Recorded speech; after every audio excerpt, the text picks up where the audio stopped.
Cell to cell inhibition,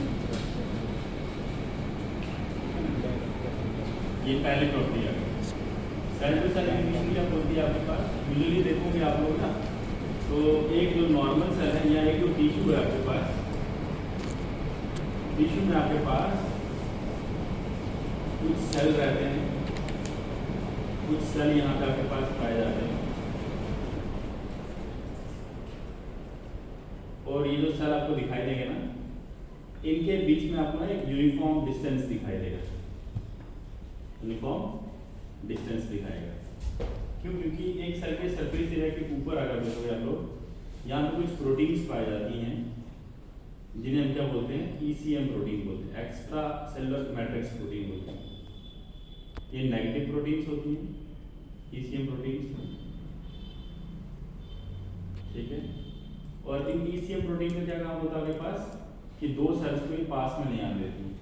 तो अगर दो सेल पास में आएंगे तो ऑटोमेटिकली क्या आपके पास इनकी जगह यानी अगर दो सेल पास में आ गए तो उनकी ग्रोथ को इनहिबिट करने का काम कर लेते। इसकी वजह से होता है कि आपके पास कि भाई ये दो सेल अगर आपके पास नहीं आएंगे तो प्रॉपर्ली न्यूट्रिशन की यहाँ पे डिवीजन भी होगी और लेकिन ये जो ECM प्रोटीन्स होती है they are absent in case of what, cancery cells. Cancery cell की पूरी एब्सेंट होती है, जिसकी वजह से दो कैंसरी सेल्स पास में आएंगे और एक दूसरे की ग्रोथ को रोकने वाला काम नहीं करेंगे, तो वहां पे सेल टू सेल इनहिबिशन आपके पास देखी नहीं जाएगी। इसकी वजह से होगा कि आपके पास कैंसरी सेल्स देखना चाहो, कैंसरी सेल्स में क्या होता है बस नो ECM, जब ECM नहीं होगी ना आपके पास तो एक टिश्यू के बीच में आपके पास सारे के सारे सेल्स आकर के मिलना शुरू हो जाते हैं, सारे के सारे सेल आकर के ऐसे मिलना शुरू हो जाएंगे और धीरे धीरे सेल टू सेल इनहिबिशन की जगह नो कांटेक्ट इनहिबिशन स्टार्ट होगी ना, no contact inhibition, contact inhibition आपको मेन आपके पास वहां दिया ना के बीच वहां लिखा है कांटेक्ट इनहिबिशन लिखा हुआ है। और अब आप उसमें अगर एक कांटेक्ट करके तो आप एक दूसरे की इनहिबिशन शो नहीं करेंगे, तो इसकी वजह से धीरे धीरे धीरे देखोगे ना ऐसे लेयर में डेवलप होना शुरू हो जाएंगे। तो जब ये लेयर में आपके पास से डेवलप हो गई तो इनके पास देखो ना आपको वैसे क्या बन जाएगा, बोलो ट्यूमर बन जाएगा।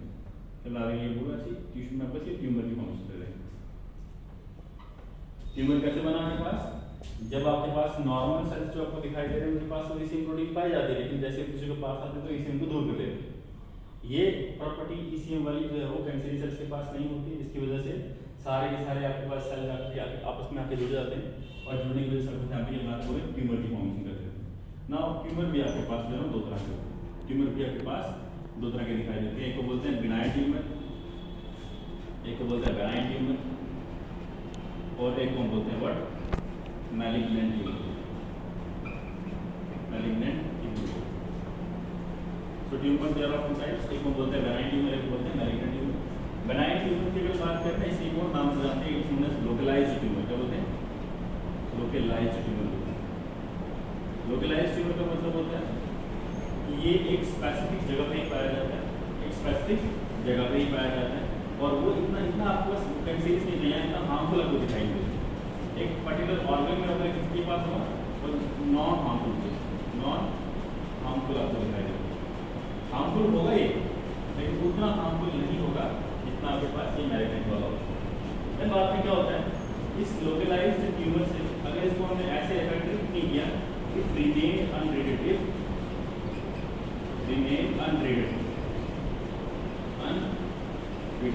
अगर आपके पास ये अनट्रीटेड था कौन सा बेनाइन ट्यूमर, देन देखोगे ना आप लोग क्या निकलेंगे, ऐसे न्यूप्लास्टिक सेल्स यहाँ से निकलते हैं, न्यूप्लास्टिक सेल्स को भी कैंसरी सेल्स होते हैं। न्यूप्लास्टिक सेल्स यहाँ से निकलेंगे enter into the blood, enter into the blood में जाएंगे एंड देन देखो अगर बेनाइन ट्यूमर का है आपको बोलो, बेनाइन ट्यूमर आपके पास अनट्रीटेड था तो न्यूप्लास्टिक सेल्स यहाँ से निकलेंगे और ब्लड में एंटर करेंगे, फिर ब्लड के थ्रू ये कहाँ पहुँचे बोलो वेरियस ऑर्गन्स के पास पहुँचेंगे और वेरियस ऑर्गन्स को जाकर क्या करेंगे, वहाँ पर जाके अगेन ट्यूमर की फॉर्मेशन करेंगे। उस तरह के ट्यूमर को क्या बोलते हैं, मैलिग्नेंट। उस टाइम पे आपके पास इसको ट्रीट करना थोड़ा मुश्किल होती है।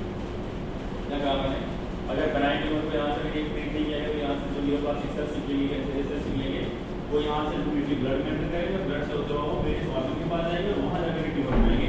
उस तरह की प्रॉब्लम होता है मैलिग्नेंट ट्यूमर को, ठीक है। और आप देखो यहाँ पे होता है ये प्रॉपर्टी कैंसरियस सेल्स की कि वो आपस ब्लड के थ्रू आपस कहाँ जा रहे हैं, हर एक ऑर्गन के पास पहुँच रहे हैं। इस प्रॉपर्टी को बोलते हैं मेटास्टैसिस। क्या बोलते हैं? Metastasis. What is metastasis? That is cancerous cells are reaching the different type of various organs with the help of blood। अगर ब्लड के थ्रू बोलते हैं मेटास्टैसिस। ये पहली प्रॉपर्टी कॉन्टैक्ट इनहिबिशन जो है ना होने के कारण ये आपके पास ट्यूमर बना और ट्यूमर वापस ऐसे स्प्रेड किया, ये आपको दिखाई देगा। अब दूसरा पॉइंट यहाँ पे आपके पास होता है नंबर एंजियोजेनेसिस। क्या बोलते हैं हम लोग? एंजियोजेनेसिस। एंजियोजेनेसिस मतलब होता है formation of blood vessels. Formation of blood vessels. Blood vessels. अब अगर कोई चीज ग्रो कर रही है ना तो उसके पास ब्लड वेसल्स जरूर होंगे। अभी ब्लड वेसल के थ्रू आपके पास यहाँ पे भी अगर कोई भी टिश्यू हो वहाँ पर ब्लड वेसल से दिखाई देती है।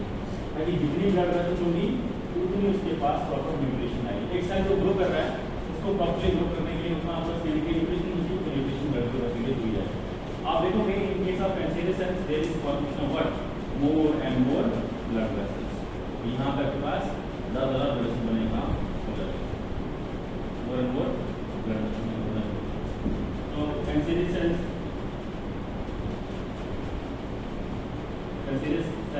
show angiogenesis, then normal cell, okay। और अगला पॉइंट यहाँ पर आपके पास जो है that is known as what? Third one, and this is known as absence of apoptotic genes। apoptotic genes, अब ये बड़ी इंपॉर्टेंट चीज है। नॉर्मली जो भी आपके पास एपोप्टोटिक जीन्स है ना, किसी भी सेल को प्रोग्राम में मार देते हैं।